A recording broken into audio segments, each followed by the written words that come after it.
नए army chief की तैनाती की समरी पर शेख रशीद खुश। आर्मी चीफ तैनाती की समरी में सारे नाम शामिल।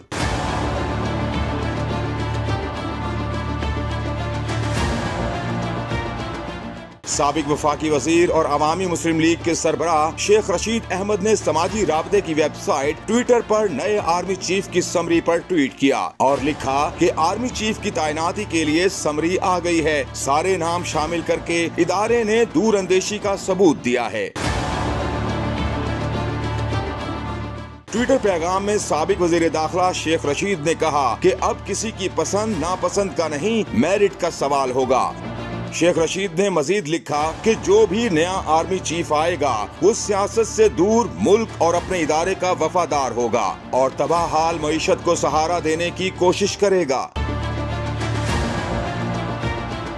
साबिक वजीर आजम और मुस्लिम लीग नून कायद को आड़े हाथों लेते हुए अवामी मुस्लिम लीग के सरबराह ने लिखा कि नवाज शरीफ ने जिसको भी तैनात किया उसी से जूडो कराटे किए।